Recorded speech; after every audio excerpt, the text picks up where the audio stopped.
श्री गौरव गोगाई जो अविश्वास प्रस्ताव लेकर सदन में उपस्थित हुए थे, इस पर मैं मेरे विचार व्यक्त करने के लिए खड़ा हुआ हूं।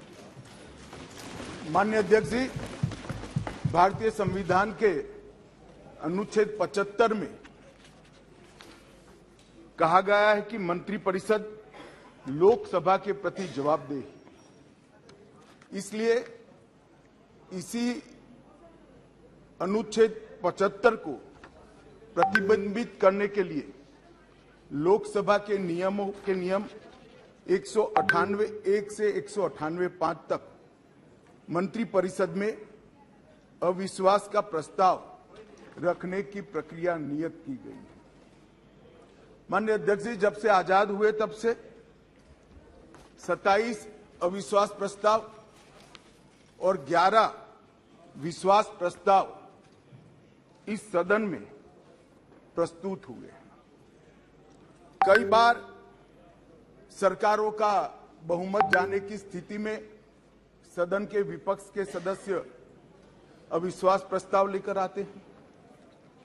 कई बार बड़े जन आंदोलन के समय प्रजा की भावना को प्रतिबिंबित करने के लिए अविश्वास के प्रस्ताव लेकर आते हैं।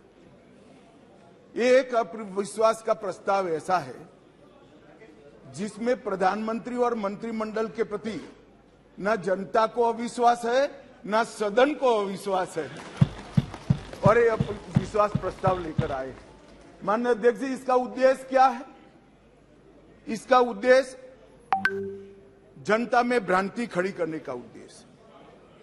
मैं उनको इतना ही कहना चाहता हूं कि भाई, अविश्वास प्रस्ताव जब आप लेकर आते हो तो इस पर जो चर्चा होती है वो चर्चा में सरकार के विरोध में कुछ मुद्दे तो रख देते हैं। आजादी के बाद कोई एक सरकार और कोई एक नेता में जनता को सबसे ज्यादा विश्वास है तो ये नरेंद्र मोदी जी की सरकार। 2/3 बहुमत से दो बार एनडीए को चुना गया। पूर्ण बहुमत से दो बार भारतीय जनता पार्टी को चुना गया।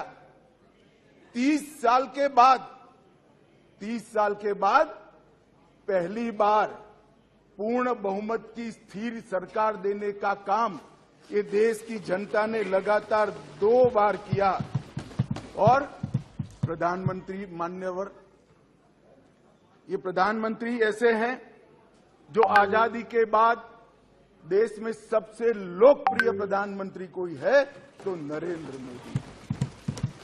और ये मैं नहीं कहता, दुनिया भर के कई सर्वेक्षण कहते हैं आजादी के बाद सबसे ज्यादा एक भी छुट्टी लिए बगैर 24 घंटे में से 17 घंटे काम करने वाला कोई प्रधानमंत्री है तो नरेंद्र मोदी। मान्यवर, आजादी के बाद देश के हर राज्य में सबसे ज्यादा किलोमीटर और सबसे ज्यादा दिन प्रवास करने वाला कोई प्रधानमंत्री है तो नरेंद्र मोदी।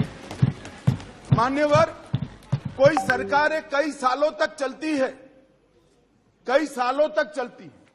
कांग्रेस पार्टी की सरकार 35 साल तक अक्षुण्ण रूप से चली।